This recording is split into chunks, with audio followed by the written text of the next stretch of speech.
Bom, eu tenho algumas questões aqui para comentar com vocês e esse caso eu acho que assim, ele está muito perturbador, porque isso é bem diferente, sei lá, é uma coisa muito nova até que eu estou tendo assim, vamos dizer, essa oportunidade de ver em real time o que pode ser um possível serial killer. Todos os casos de serial killer que eu já abordei aqui no canal são casos em que as histórias não são recentes. Então, eu acho que assim, talvez o serial killer mais assim, que é o Charles Cullen, lá do Enfermeiro da Noite, que foi pego em 2005. Então, olha, há muitos e muitos anos. Os demais, 1990, 80. Eu não consigo me lembrar de nada nesse aspecto agora. Eu ainda vou dar uma olhada nisso, mas eu acho que não há um serial killer tão recente assim, não consigo ver nada específico, pelo menos no último ano passado eu acho que não teve nada parecido, e nos últimos também não. Eu acho que era um comportamento que estava meio adormecido, né? Acho que não ouvíamos histórias brutais ou tão macabras que pelo menos estavam acontecendo nesses últimos anos ou até mesmo nesse século. A maior parte das histórias, a gente teve o Jeffrey Dahmer agora que reacendeu, então você vê isso tudo já na década de 70, 80, então são coisas muito, muito anteriores aos tempos em que estamos agora. Então muita gente aqui, como eu, nem era nascido quando essas pessoas loucas começaram a tirar vidas por aí em massa. É lógico que tem suspeitas de alguns crimes que não foram resolvidos, como tem um serial killer mesmo que eu não sei nem se é serial killer, é um caso que muitas moças elas foram perdendo a vida em alguma cidade com nome de ilha lá nos Estados Unidos, mas também não se sabe se é a mesma pessoa, são apenas casos não resolvidos. Então, bom, mas olha só, eu tenho algumas questões aqui importantes, principalmente porque esse agente do FBI fez essa menção aqui de que esse indivíduo ele tinha um alvo específico e ele simplesmente entrou e aí foi ceifando todo mundo até chegar na sua vítima em particular, porque ele não sabia especificamente em que quarto ela ou ele estava.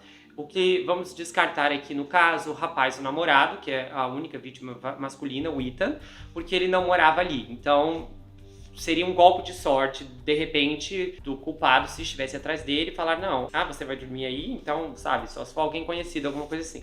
Mas, o que acontece? Se ele tinha um ataque direcionado, não faz sentido ele simplesmente ter ignorado as duas portas que estavam trancadas. Então, assim, ele tinha um ataque direcionado, ele, sem saber se a vítima desejada poderia estar ou não do outro lado da porta, ele simplesmente dispensou essas duas portas e foi para o segundo e terceiro andar. É uma coisa que não condiz. Ou então, o que ele pensou? Vou ver se as outras portas estão trancadas também, eu elimino todo mundo e se elas não estiverem ali, eu invado uma porta, eu invado a outra porta, e ainda assim ia ser complicado. Porque mesmo se fosse o caso, vamos supor, nessa hipótese, ele poderia arrombar uma das portas e provavelmente despertaria uma das garotas, porque com um chute ia acordar, né?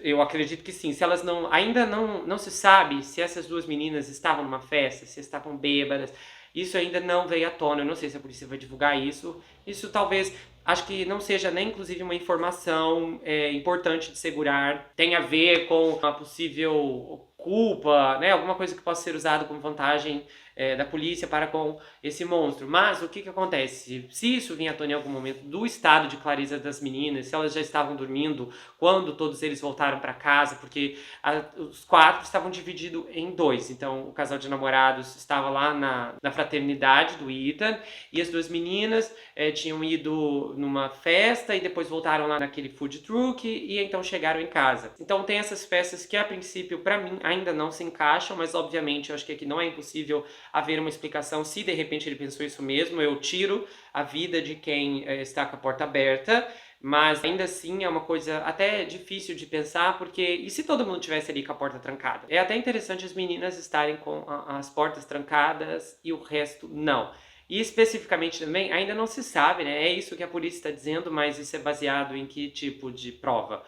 alguém na maçaneta, uma digital na maçaneta, alguma coisa, uma marca de alguém que tentou entrar. Então, essa é uma coisa ainda que precisa ser esclarecida, se as meninas realmente se livraram porque as portas estavam trancadas, porque pode não ser o caso, de repente é só apenas uma coincidência, e eu acho até, inclusive, que se alguém implacável, gente, porta trancada não ia impedir, porque um chute, até assim, tem histórias muito absurdas. Teve um ataque aí, que é um caso que eu conheço, assim, de forma superficial, se eu não me engano, é com o próprio Ted Bundy, que entrou num lugar lá e eliminou vários estudantes, sabe? Inúmeros estudantes dentro de um mesmo quarto. Você fala, gente, como que, meu Deus, quase ninguém consegue fugir, sabe? Todas elas contra um. Então você vê o que o poder de uma ferramenta dessa pode causar em alguém, né? E nós não estamos falando nem de uma ferramenta de fogo, mas nós estamos falando de um objeto cortante, que é especificamente uma coisa até sádica, porque diferente de uma ferramenta de fogo, que é muito mais rápida, né? Às vezes com uma bala em um lugar ali, como cabeça, a pessoa se foi, já era, partiu. E com o objeto cortante, a coisa ela é mais demorada, mais prolongada, a bagunça, sangue espirrando para tudo quanto é lado. E também há essa questão, por exemplo, dessa moça, nós já vamos falar do casal, do ataque ali, mas, por exemplo, ela sofreu 19 golpes e sobreviveu. Isso é impressionante, entende? E é uma coisa que você pode dizer que não é certeira, né? Imagina ali o ataque, ele deu 19 e a pessoa sobreviveu. Já é um milagre, só por si só. Há também uma outra coisa que poderia ser levantada nessa teoria do ex-agente do FBI, de que ele não sabia dos quartos. Mas daí, por exemplo, se ele conhecia as vítimas ou uma das vítimas, ele poderia muito bem ter participado das festas. E aconteceu uma festa naquela semana que reuniu 50, 40 pessoas. Bom, quando aconteciam essas festas, eles trancavam seus quartos? Essa é uma grande questão. Ou não trancavam seus quartos? Não dá pra afirmar que trancavam, porque eu já ouvi muitos relatos mesmo, eu já trouxe aqui pra vocês, gente que fazia festa em casa e não trancava nada. E a pessoa às vezes só se dava conta, sumiu, foi roubada e ainda assim continuava realizando festas. Então, esse ponto é um ponto interessante a se levantar. Eles trancavam as portas dos quartos e todo mundo só podia festejar entre a cozinha, sala e frente da casa e tal, ou não, ou todo mundo eles confiavam, todo mundo era do bem, eram 50 pessoas que eles conheciam, entra, livre, acesso e tal. E ainda assim, vamos supor, se alguém que estava planejando esse ataque horroroso com uma certa antecedência, não seria difícil ele ter ido numa festa que aconteceu ali naquela semana, ou nas várias festas que, segundo os relatos, aconteciam durante há 5 dias, como a vizinha chegou a dizer, 5 festas em uma semana, haja fôlego para tudo isso. Não é difícil ele entrar lá dentro e num bate-papo aqui e sacando, né, onde cada um dorme, onde cada um fica, ainda mais se as portas estão abertas, né, com uma investigação de 10 minutos você descobre logo onde cada um coloca a cabeça no travesseiro no fim do dia. Então também é uma teoria que talvez para mim não faça tanto sentido ainda. Como a gente está num leque ainda de pura especulação, porque não está claro se é alguém conhecido, se é alguém desconhecido, nós temos vários casos de serial killers aí que simplesmente atacavam pessoas aleatórias, claro, um conjunto, às vezes um padrão específico de vítimas, como Ted Bundy, só mulheres, né? Mas eram mulheres desconhecidas para ele. Ou então a gente tem o caso do Danny Rowling também, que invadia, ou eu mencionei o caso do Danny, ele simplesmente invadia lá e pá, fazia, acontecia, ia embora e não era ninguém especificamente que ele tinha algum ressentimento particular. Então a falta dessa informação, e é uma coisa que se a polícia dizer, olha gente, temos certeza que alguém conhecido, provavelmente eles já têm um suspeito em mente, então significa que os dias deste indivíduo em liberdade estão contados, mas como não é o caso, a gente não sabe se a polícia já sabe de alguma coisa, suspeita, se elas têm alguma noção básica de que talvez eram conhecidos, estão, né, despistando o público, é claro, para que o responsável não seja filtrado com informações valiosas, mas também tem esse lado, então se era um conhecido, podia estar na festa, se é um desconhecido também podia estar na festa, vai saber. Pode ser alguém da universidade, alguém que deu em cima das meninas e foi rejeitado, considerando que, ao que parece, quase todas elas tinham namorados. Então, há muitas questões aí que realmente são um pouco meticulosas e a falta de informações deixa esse campo nebuloso. E é aí que a gente chega também nos detalhes aqui que são mais fortes, porque tem essa questão do perseguidor. Ao que parece, foram várias pessoas que testemunharam isso lá para as autoridades. Relato de perseguidor. Isso é bizarro. E isso é uma coisa até paralela, porque a gente teria várias portas aqui que são complicadas, porque assim, no fim de tudo isso, todos esses detalhes podem se encaixar em um quebra-cabeça mirabolante. E o desfecho desse caso pode ser muito bombástico, assim, uma reviravolta surpreendente. Porque a gente tem essa questão do perseguidor. Mas aí também você tem essa, vamos supor que se esse indivíduo fosse responsável ou é o responsável e se esses depoimentos forem de fato verídicos. A gente também tem a questão dos 2 ataques. E é aí que o caso fica muito, muito assustador mesmo. Ainda é cedo demais para fazer uma super conexão entre os 3 casos? Não, mas é claro que não se pode afirmar. A questão é que os 3 têm coisas em comum, né, que são apavorantes. Primeiro que não há suspeito. Por exemplo, se a polícia dissesse ou viesse à tona, ai gente, essa primeira mulher, o suspeito já está preso, condenado, desmoronava essa tese, mas não é o caso. Como há um método, um modus operandi aqui muito semelhante, isso deixa o caso meio perturbador. Sem contar essa questão crescente, porque daí há um primeiro ataque no ano de 2020, eliminando uma pessoa numa idade bem mais avançada, alguém que teria bem menos chances de se defender, infelizmente. E tudo começa no meio da noite. Ok, então tá, a pessoa entra lá, comete o que aparentemente é o ataque perfeito, vai embora. Se passa um pouco mais de um ano, e aí esse indivíduo invade outra casa. E especificamente, ele entra no quarto de um casal e começa a atacá-los também na madrugada. Há uma reviravolta, o marido não desiste, salva a vida da esposa, há uma outra pessoa na casa que também acorda e aí o mascarado vai embora. O ataque sai de 1 para 2 pessoas e um sendo fatal, infelizmente.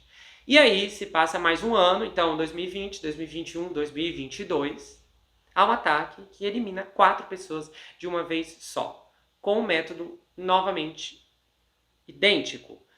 No meio da noite, alta madrugada e também com objeto cortante. Se, na pior das hipóteses, essas 6 pessoas que foram eliminadas em um período de 3 anos no total tiverem passado pela mesma mão, há um problema grave aqui. E aí a coisa fica feia porque a gente não sabe o que especificamente, se é claro, esse monstro for um serial killer, nós não sabemos do que ele está atrás. Será que é de visibilidade? Fez o primeiro ataque, não deu em nada, sei lá, estava se descobrindo. Fez o segundo ataque, a coisa não saiu bem como ele havia planejado. E aí agora, passou mais um ano, sei lá, estava experiente, se planejou, fez um grande ataque que está tomando conta dos noticiários do país inteiro e também das manchetes internacionais. Se ele quer visibilidade e se manter no total anonimato, sem que a polícia saiba até mesmo o seu sexo, ele também está conseguindo, aparentemente. Se ele planeja alguma coisa muito maior daqui para frente, nós ainda não sabemos. Existem muitos casos, e casos horríveis, casos que eu já abordei, casos que eu já li, casos que eu já vi, mas esse aqui, ele é o pior de todos. Porque é aquele tipo de situação que aparentemente ainda está em andamento. E ninguém sabe nada, ninguém sabe onde ele está, quem ele é e o que se passa em sua cabeça. Então, o pensamento de que esse monstro estava ao redor de uma mesa de jantar, no dia de ação de graças, em algum lugar, comendo, enquanto os pais desses 4 jovens lamentam a perda, é muito doloroso e muito, muito triste. Esses 4 garotos estavam vivendo a vida há pouco mais de 2 semanas atrás. E eles estavam vivendo como qualquer um de nós. Então, de repente, isso acontece. Se há algo que podemos aprender com essa tragédia é que existem lugares que especificamente não te dão a segurança que você pensa. Ou que nenhum lugar é tão seguro demais. E que nenhum dia pode ser tomado como garantido. Eu sempre presumi que, hoje em dia, ninguém poderia se safar de algo assim devido ao DNA, o avanço da tecnologia e a pesada cultura de vigilância que estamos em plena ascensão, e é uma ascensão que ainda vai muito longe, porque a coisa está ficando muito, muito, muito pior. Mas com todos esses pontos que são uma vantagem para as autoridades, parece que ninguém está perto de nenhuma resposta. E ainda não sabemos o que está interligado ou o que não está interligado. E existem muito mais lacunas do que as autoridades gostariam que soubéssemos. E uma outra questão extremamente preocupante é que não há nenhuma testemunha ocular. Ninguém viu nada, ninguém ouviu nada, ninguém sabe de nada. Nem mesmo quem estava na cena do crime, e talvez o ser que pode ter visto algo ou tudo é um cachorro e ele não pode falar. Então esse é literalmente o pior pesadelo de todos. Se você gostou desse vídeo, se inscreve no canal, ativa o sininho, compartilha, dá o seu like. Passe esse vídeo pra frente, ok? Comece a compartilhar, eu ainda vou ficar nesse caso, então as informações que surgirem eu pretendo cobrir. Essa história ela ficou bem pessoal agora. Eu já tinha ficado bem movido, foi o que me fez gravar o caso, já pra trazer pra vocês na semana passada, porque realmente fiquei muito comovido com a foto deles ali, abraçados. Agora que a gente começou, não tem data pra parar, até que as respostas cheguem de forma definitiva. Eu espero que isso aconteça o mais breve possível, os pais estão aguardando respostas e nós também. Se você quiser saber mais sobre mim, adquira meu livro. Perfeito Estranho é um livro sobre serial killer, pois é. Se você quiser esse livro, você pode adquirir lá no meu site ou você fala comigo pelo Instagram. O envio acontece para qualquer lugar do Brasil, quase qualquer lugar do mundo. Também ele vai autografado, se você quiser, com marcadores e um pôster exclusivo, ok? Me siga no Instagram, Gustavo N Psicanalista. Eu tenho um canal no Telegram, eu sempre passo detalhes lá com exclusividade, a gente discute, conversa muita coisa. Eu também tenho um canal de cortes, onde as análises são recortadas e postadas por lá. Então, confere que eu tenho certeza que você vai curtir muito, tá bom? A gente se vê no próximo caso e não esqueça que aqui você sempre vai ter um amigo. Até mais, pessoal! Amber Heard. Quem é a ex-mulher de Johnny Depp? Há muitas coisas que precisam ser contextualizadas. A ex-melhor amiga, os ex-namorados, os problemas na indústria e um passado conturbado que saiu do oculto no tribunal. Como Amber Heard saiu de uma trajetória ascendente, repleta de capas de revistas, ensaios fotográficos para naufragar no maior escândalo de celebridades dos últimos anos. É o que você vai ver hoje, com revelações explosivas, detalhes extremos, de uma carreira repleta de problemas que nunca vieram à tona até agora.